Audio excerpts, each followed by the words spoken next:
साईं की बात। बच्चे, आज से ठीक 1 महीने बाद मेरे बच्चे, तुम देखना तुम्हारे जीवन में कुछ बदलाव होने वाले हैं मेरे बच्चे। कुछ ऐसा होने वाला है जिसका तुम्हें बहुत दिनों से इंतज़ार था मेरे बच्चे। सिर्फ आज से 1 महीने बाद, ठीक 1 महीने बाद तुम देख लेना मेरे बच्चे, तुम्हारे जीवन में कुछ आने वाला है। कुछ ऐसी चीज़ जिसका तुम्हें बेसब्री से इंतज़ार था, जो तुम करना चाहते थे, जो तुम्हारा सपना था मेरे बच्चे, वो पूरा होने का समय आ चुका है मेरे बच्चे। और सुनो, कोई उत्सव में अगर तुम पर खर्चा करता है ना मेरे बच्चे, तो तुम्हारा भी ये हक बनता है मेरे बच्चे कि तुम भी उसे इज़्ज़त के साथ में तोहफ़ा दो। कोई तोहफ़ा जो उसका बहुत प्यारा हो, जो उसके लिए बहुत करीबी हो मेरे बच्चे, जिसका कोई मतलब हो, ऐसा कोई तोहफ़ा देना उसे, जिसे तुम्हारा ना वो मतलब को समझ पाए, कुछ चीज़ों को समझ पाए। और तोहफ़ा वापस मैं इसलिए भी दिलवाना चाहता हूँ तुमसे कि मैं नहीं चाहता कि तुम किसी के ऋणी रहो मेरे बच्चे, क्योंकि इस जन्म के बाद ना अगले जन्म में मैं तुम्हें हमेशा अपने पास रखूँगा। मैं तुम्हें जन्म मरण के चक्रव्यूह से आज़ाद करना चाहता हूँ मेरे बच्चे। जो करना है ना इसी जन्म में सब कुछ निपटा लो अपना। जिसे जो देना है, जो लेना है, जो भी है ना, जो भी ऋण है, वो सब चुका दो मेरे बच्चे, क्योंकि अगली बार अगला जन्म तुम्हारा मेरे लिए है बस। वैसे तो ये जन्म भी मेरे लिए है, लेकिन इस जन्म में तुम्हारे ऊपर बहुत सारी जिम्मेदारियां भी हैं। लेकिन अगला जन्म तुम्हारा होगा मेरे साथ। तुम वैसे भी कहते हो ना कि बाबा, मुझे इस दुनिया में नहीं रहना, मुझे आपके साथ रहना है, आपके साथ ज़िंदगी बितानी है, आपके साथ रहना है। तो ठीक है, अब ऐसा ही होगा, तुम मेरे साथ ही रहोगे मेरे बच्चे। और सुनो, अगर कोई बहुत प्यार करता है ना तुमसे, और तुम्हारे प्यार के लिए कोई बहुत खर्चा भी करता है ना, अपनी हैसियत से बढ़कर मेरे बच्चे, तो उन चीज़ों पर ध्यान देना बहुत ज़रूरी है मेरे बच्चे। अगर तुम्हारा कोई मित्र है, अगर तुम्हारा कोई अपना है जो तुमसे बहुत प्यार करता है, और प्यार करता है उसके साथ साथ वो तुम्हारी हर ज़रूरत को पूरा करता है, तुम्हारे लिए ध्यान रखता है मेरे बच्चे, तो उसका ध्यान रखना भी तुम्हारी जिम्मेदारी है।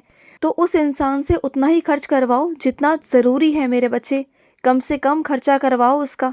मैं नहीं चाहता कि किसी की भी बेफिजूल खर्ची हो मेरे बच्चे, जानते हो ना। और जहाँ पर पैसों की बर्बादी हो, ये तो तुम्हें भी पसंद नहीं है ना, तो ये मुझे भी पसंद नहीं है मेरे बच्चे, तो उन्हें वहीं रोक दो। और सुनो मेरी बात को, जहाँ चीज़ें खरीदने के लिए ना सामूहिक में अगर योगदान दिया जा रहा हो ना, सभी लोग दे रहे हों, तो तुम्हें भी देना चाहिए मेरे बच्चे। तुम्हें भी भागीदार बनना चाहिए, उसका योगदान देना चाहिए मेरे बच्चे। ऐसे तुम पीछे नहीं हट सकते। अगर सामने वाला कुछ चीज़ें कर रहा है ना, तो तुम्हारा भी फ़र्ज़ है कि तुम भी करो मेरे बच्चे। उसमें तुम भी अपना योगदान दो, चाहे कम दो ज़्यादा दो, लेकिन दो मेरे बच्चे, तुम्हारा फ़र्ज़ है ये। और किसने कहा तुमसे कि तुम मेरे मंदिर नहीं आते? हाँ, किसने कह दिया? जो कोई कहता है तुम मान लेते हो? हाँ, ऐसा नहीं होता मेरे बच्चे। तुम तो हर रोज़ मंदिर आते हो मेरे, हर रोज़ दर्शन करते हो मेरे, कभी हनुमान के रूप में, कभी शिव के रूप में, कभी माँ दुर्गा के रूप में, कभी कृष्ण के रूप में। तुम तो हर बार मेरे मंदिर आते हो ना। जब भी उस मंदिर के सामने से गुजरते हो, तुम्हें वहाँ उस रूप में मेरे दर्शन हो ही जाते हैं ना। तो फिर तुमने ऐसा कैसे कह दिया कि तुम मेरे मंदिर नहीं आते हो? तुम तो मेरे मंदिर आते हो, और वो भी हर रोज़ आते हो मेरे बच्चे। मैं हर रोज़ तुम्हें बहुत सारा आशीर्वाद देता हूँ। जब भी तुम उस मंदिर के पास से गुजरते हो ना, मैं तुम्हें रोज़ आशीर्वाद देता हूँ मेरे बच्चे। रोज़ मेरी कृपा तुम पर होती है, रोज़। और सुनो मेरे बच्चे, कोई सड़क, कोई जगह ऐसी है जो बहुत भारी है मेरे बच्चे, वहाँ से ना ध्यान से निकला करो। तुम जानते हो ना, आए दिन उस सड़क पर, उस रास्तों पर दुर्घटना होती रहती है, जानते हो ना इस बात को। तो उस जगह से जब निकलो ना, तो मेरा नाम जाप करते हुए निकला करो। ऐसे मत निकला करो। मेरा नाम जाप तुम्हारे मुख में होना चाहिए मेरे बच्चे, या फिर मेरा कोई भी मंत्र जाप, ओम साई रक्षक शरणम, ओम साई रक्षक शरणम, ओम साई रक्षक शरणम, ऐसे बोला करो। और तब उस रास्ते से निकला करो। ऐसे ही वहाँ से मत जाया करो मेरे बच्चे, बिना किसी चीज़ के ऐसे मत जाया करो। थोड़ा डर है ना तुम्हारे मन में भी, क्योंकि कई बार तुम्हारे साथ में भी वहाँ दुर्घटना होते होते बची मेरे बच्चे, जिसे हर बार मैंने बचाया तुम्हें, तुम जानते हो। और ये बात तुम्हें पता भी है कहीं ना कहीं से, अंदर से, कि हाँ, तुम्हारे साथ भी दुर्घटना होने वाली थी, लेकिन तुम्हें किसी ने बचा लिया, और वो मैं था, तुम्हारा बाबा था मेरे बच्चे। और जो तुम्हारी आगे की ज़िंदगी है ना मेरे बच्चे, ये बहुत खूबसूरत होने वाली है, बहुत प्यारी ज़िंदगी है तुम्हारी। बस तुम ना उम्मीद मत रखना, कभी किसी से उम्मीद मत रखना, कभी नहीं मेरे बच्चे। और मैं तुम्हें ना ऐसे लोगों के बीच में भेजूँगा जहाँ बहुत अपनापन हो मेरे बच्चे। लड़ाई झगड़ों से दूर रहना मेरे बच्चे। जहाँ प्यार है ना, बस वहीं भेजूँगा तुम्हें। और तुम्हारी ज़िंदगी से, तुम्हारे अंदर से जो ये कड़वाहट वाला स्वभाव है ना, इसे निकालूंगा मेरे बच्चे और निकाल कर दूर फेंक दूंगा। तुम्हें बस प्यार वाले लोगों में भेजूंगा। ऐसे लोग होंगे ना, वो इतना प्यार करेंगे, इतना अपनापन तुम्हारे लिए होगा ना कि तुम सारी नफ़रत, सारी कड़वाहट को भूल जाओगे और तुम बस प्यार ही प्यार करोगे। अपने साईं के रंग में रंग जाओगे। तुम जहाँ देखोगे, जिसे देखोगे ना, उसमें तुम्हें साईं दिखाई देंगे मेरे बच्चे, तुम देख लेना। और हर रोज़ ना मेरा ध्यान किया करो। रोज़ मेरा ध्यान करने का अभ्यास करो, चाहे 5 मिनट करो, 10 मिनट करो। इससे ना तुम्हें मानसिक तनाव से शांति मिलेगी, तुम्हारा मन शांत रहा करेगा, देख लेना। और मैं अपने कुछ बच्चों से कहना चाहता हूँ, ये मिनट मिनट में तुम दवाइयाँ क्यों खाते हो मेरे बच्चे? मानता हूँ कि तुम्हारे शरीर में बहुत दर्द रहता है, लेकिन इसका मतलब ये तो नहीं ना कि तुम ज़रा सा दर्द हुआ कि दवाई खा लो, ज़रा सा हालत ख़राब हुई कि दवाई खा लो। हर चीज़ का तोड़ दवाई तो नहीं है ना मेरे बच्चे। तुम हर बार बस दवाई पर ही ज़ोर देते हो, और जबकि मैं कहता हूँ कि दवाई मत खाओ, मेरी उदी जल लो। उदी जल लोगे ना तो सब कुछ ठीक हो जाएगा। अगर दवाई लोगे तो नुकसान हो सकता है मेरे बच्चे। चलो कोई बहुत बड़ी बात हो, असहनीय बात हो, तब समझ आता है कि तुम दवाइयाँ खा रहे हो।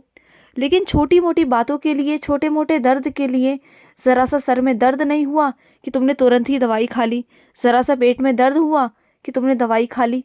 ये कहाँ का तरीका है मेरे बच्चे? अपने आप को नुकसान क्यों पहुँचाते हो तुम? और सुनो, अपनी ना इस ख़याली दुनिया से बाहर निकलो मेरे बच्चे। तुम्हारी इस ख़याली दुनिया के अलावा जो वास्तविक ज़िंदगी है ना, उसमें वैसा नहीं होता जैसा तुम सोचते हो मेरे बच्चे। यहाँ पर जीने के लिए मेहनत करनी पड़ती है, कर्म करने पड़ते हैं, बहुत सारा सब कुछ करना पड़ता है, तब जाकर मुकाम हासिल होते हैं मेरे बच्चे। और तुम्हें वो करना होगा, बातों से नहीं, काम से मेरे बच्चे। और सुनो, जब भी तुम पूजा करने बैठते हो ना, तो कुछ लोग हैं तुम्हारे आसपास जो तुमसे कहते हैं कि अपने कर्म पर भरोसा रखो। तो सुनो, जब तुम्हें मेरी आराधना करने से शांति मिलती है ना, तुम्हारे मन को शांति मिलती है ना, तो तुम मेरी आराधना करो, तुम मेरी पूजा करो, लेकिन साथ ही साथ अपने कर्म भी करो। कर्म भी बहुत ज़रूरी है मेरे बच्चे। पूजा ज़रूरी है तो काम भी ज़रूरी है मेरे बच्चे। दोनों ही बराबर है, ना कोई कम ना कोई ज़्यादा मेरे बच्चे, दोनों बराबर ही हैं। समझ गए ना? तुमने जो इतनी लंबी चौड़ी जो सूची बना रखी है ना मेरे लिए कि साईं ये करना है, फिर ये पूरा करना है, फिर वो पूरा करना है, सब करूँगा, लेकिन थोड़ा मुझे वक्त तो दो। तुमने तो 2 मिनट में पर्ची तैयार कर ली, लेकिन मुझे तो वक्त दो ना। मैं बनाऊँगा चीज़ें, करूँगा चीज़ें, असंभव को संभव बनाऊँगा मैं। तुम चिंता मत करो, थोड़ा वक्त दो मुझे। थोड़ा वक्त दोगे ना तो सब कुछ ठीक हो जाएगा। और सुनो, ये फरियाद लेकर ना हर किसी के पास मत जाया करो। अगर फरियाद रखनी है तो अपने साईं के आगे रखो और किसी के आगे नहीं मेरे बच्चे। तुम्हें क्या लगता है कि तुम कहीं जाओगे, हाथ फैलाओगे और सामने वाला माफ़ कर देगा, तुम्हें मान जाएगा बातों को? ऐसा नहीं है मेरे बच्चे। वो बहुत कठोर है, और जब तक उसे ठोकर नहीं लगेगी ना, तब तक उसका अहंकार नष्ट नहीं होगा मेरे बच्चे। उसे ठोकर लगनी ना बहुत ज़रूरी है, और कुछ ही दिनों के अंदर, कुछ ही महीनों में उसे ठोकर लगेगी मेरे बच्चे, तुम देख लेना। ऐसी ठोकर लगेगी ना कि उन्हें अकल ठिकाने ही आ जाएगी, तुम देख लेना मेरे बच्चे। आज जितना उनके अंदर अहंकार है ना चीज़ों को लेकर, तो तुम खुद देखना मेरे बच्चे। और सुनो, चाहे कोई अमीर हो या गरीब हो मेरे बच्चे, अगर तुम्हारे घर पर कोई मेहमान बनकर आता है ना, अतिथि बनकर आता है ना, तो उसका स्वागत बराबरी से होना चाहिए मेरे बच्चे। उसका स्वागत उतना ही होना चाहिए जितना कि तुम बड़े इंसान का करते हो या छोटे का करते हो, दोनों का बराबर ही होना चाहिए मेरे बच्चे। और जहाँ पर अतिथि का स्वागत होता है ना, वहाँ मैं वास करता हूँ, तुम्हारा साईं वास करता है मेरे बच्चे। खुश रहो। आज का साई संदेश समाप्त हुआ।